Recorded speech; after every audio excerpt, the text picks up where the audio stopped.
Thanks for sticking with us. It's 12 minutes after 8 on this Wednesday morning, and it has certainly been a while since our state has seen a major storm.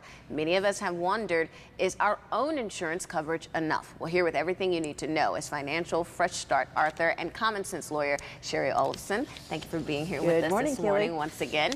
So our first question for you, why are so many folks finding they're not covered? What does that mean for us? Right.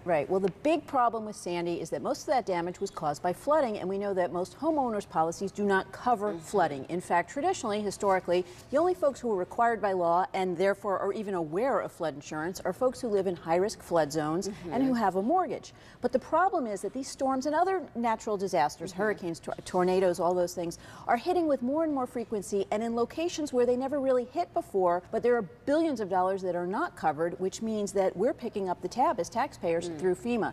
The other thing is that we've had recently, because of the foreclosure crisis, Keely, over a third of our home buyers have been cash investors. A lot of those folks are not required to have flood insurance and don't. We also have more and more renters who just aren't covered for these types of things. And insurance can certainly get pretty pricey when you're talking about homeowners insurance. So what can people do to keep their costs down when it comes to that? The best thing to keep costs down, I always say the devil is in the deductible, because if you lower that deductible just from, say, $1,000 to $500, you could save as much as 20% on your insurance.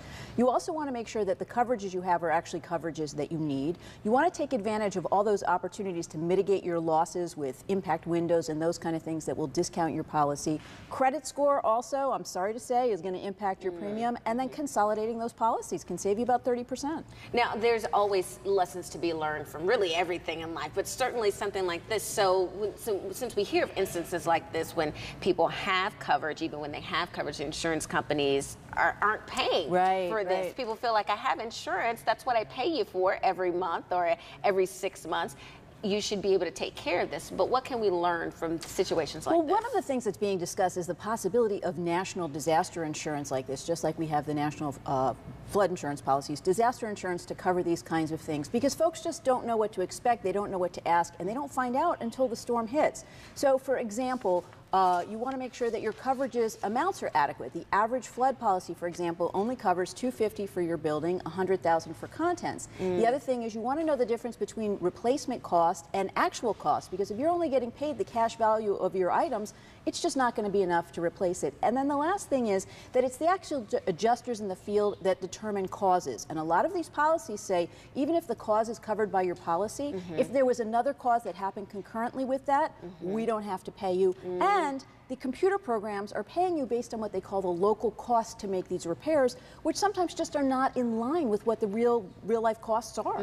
So keep good records, basically, and start now, because hurricane season's coming up in a couple of months. And read your policy. Understand what it's going to cover you for ahead of time. Sounds like this would be a good weekend to do it. See, we have already planned your weekend for you folks. Work out those insurance details. Thank you, Sherry, for joining us as always.